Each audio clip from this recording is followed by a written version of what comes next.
jendela. Jendelanya terbuka. Ada orang di dalam? Saya nggak, karena panik, nggak lihat.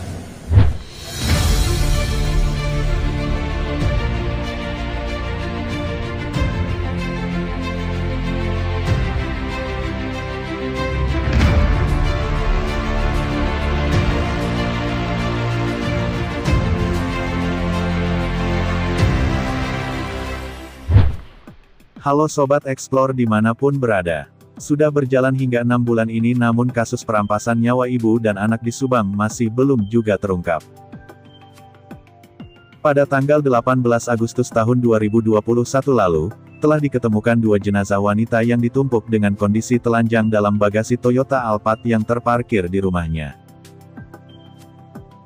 Peristiwa nahas tersebut terjadi di wilayah hukum Polsek Jalan Cagak Subang, diperkirakan terjadi sekitar tengah malam hingga dini hari yang berlokasi di Dusun 2 Ciseti RT 18 RW 03 Desa Jalan Cagak Kecamatan Jalan Cagak Kabupaten Subang, Jawa Barat. Diketahui 2 sosok wanita tersebut adalah ibu dan anak yang bernama Tuti Suhartini 55 tahun dan Amalia Mustika Ratu 23 tahun. Sedangkan keberadaan suami dan ayah korban Yosep Hidayah 55 tahun menginap di rumah istri keduanya Mimin Mintarsih 51 tahun yang berlokasi di Desa Cijengkol Kecamatan Serang Panjang Kabupaten Subang. Sementara anak tertua sekaligus kakak dari korban, Yoris Raja Amalullah 34 tahun tersebut berada di rumah beserta anak istrinya yang berlokasi di Desa Kasomalang Kecamatan Kasomalang Kabupaten Subang. Korban Tuti Suhartini, 55 tahun, diduga dibunuh lebih dulu dengan cara dibantai saat tidur di kamarnya. Adapun pelaku diduga melakukan 1 kali pukulan ke bagian kepala dengan menggunakan benda tumpul sehingga korban meninggal dunia seketika. Amalia Mustika Ratu Putri Tuti Suhartini diduga meninggal sekitar menjelang pagi hari pukul 5 waktu Indonesia Barat, sedangkan ibunya 5 jam sebelumnya. Dari hasil autopsi juga diketahui terdapat perbedaan waktu 5 jam antara pembunuhan terhadap ibu dan anak di Subang ini. Jadi di sini ada perbedaan waktu kurang lebih 5 jam, ucap Kasat Reskrim Polres Subang AKP Zulkarnaen, Jumat tanggal 20 Agustus tahun 2021 lalu. Selain itu, dari hasil autopsi terungkap bahwa Tuti dan Amalia tewas dengan mengalami patah tulang dan luka retak di bagian tengkorak kepala serta terdapat lebam di bagian organ otaknya yang diduga akibat benturan keras benda tumpul. Terdapat juga ada luka robek di bagian bibir dan luka di punggung ibunya. Kemudian pelaku diperkirakan sempat membersihkan luka korban di kamar mandi sebelum menyeretnya ke mobil. Selain itu tidak ditemukan kunci yang rusak di rumah tersebut. Serta tidak ada barang yang hilang termasuk semua kendaraan, perhiasan dan uang sebanyak 30 juta yang tersimpan dalam lemari kecuali ketiga HP milik anak gadis korban. Suami korban terkejut melihat rumah dalam kondisi berantakan dan pintu dalam keadaan tidak terkunci. Ia tiba di rumah istri pertamanya di Kampung Ciseti Jalan Cagak pada pukul 7:15 sepulang menginap di rumah istri keduanya yang berlokasi di Cijengkol. Kemudian suami korban melaporkan hal tersebut ke Polsek Jalan Cagak Subang. Seperti diketahui, kasus ini telah diambil alih Polda Jabar sejak tanggal 15 November tahun 2021 lalu yang sebelumnya ditangani oleh Polres Subang. Pelimpahan kasus ini dilakukan untuk mengefisiensikan waktu penyidikan dan penyelidikan kasus. Polda Jabar masih terus melakukan proses penyelidikan dan penyidikannya untuk mengungkap siapa pelaku dan dalang di balik peristiwa keji ini.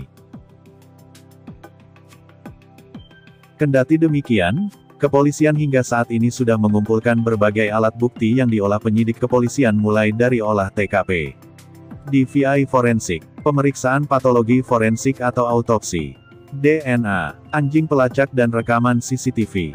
Lie detektor hingga barang bukti yang terkait dengan IT, bahkan beberapa waktu yang lalu polisi melakukan tes kejiwaan kepada saksi.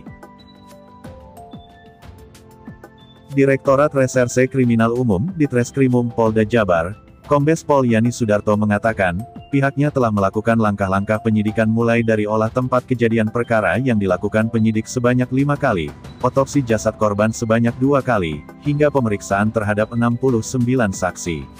Saksi yang berjumlah 69 sudah diperiksa, 15 saksi diantaranya dari pihak keluarga, 11 saksi yang saat itu melintas di TKP pada waktu sekitar kejadian, 32 saksi untuk menentukan alibi sedangkan 11 saksi lainnya tidak berhubungan dengan peristiwa tapi diambil keterangannya, ucap Yani.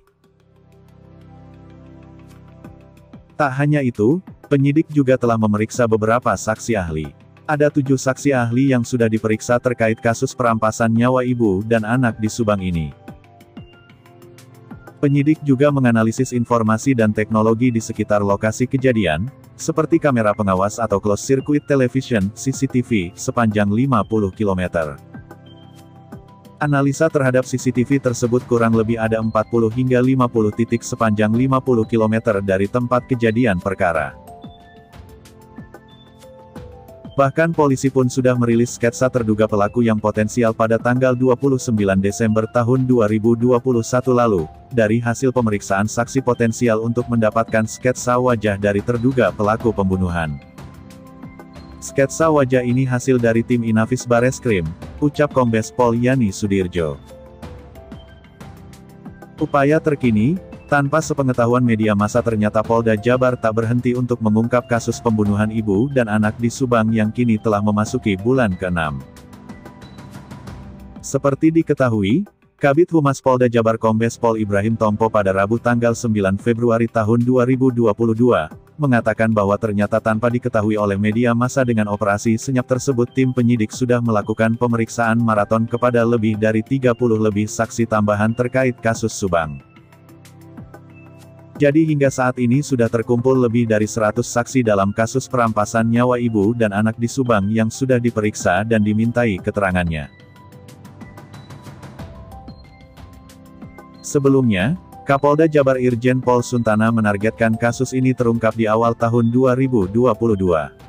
Beliau mengatakan sudah mengantongi nama-nama yang mengarah kepada tersangka saat diwawancarai media pada sewaktu meninjau gerai vaksinasi COVID-19 di Polres Subang Selasa tanggal 14 Desember tahun 2021. Pihaknya pun meminta jajarannya dalam hal ini di Treskrimum Polda Jabar untuk segera mengungkap kasus yang menjadi perhatian publik ini.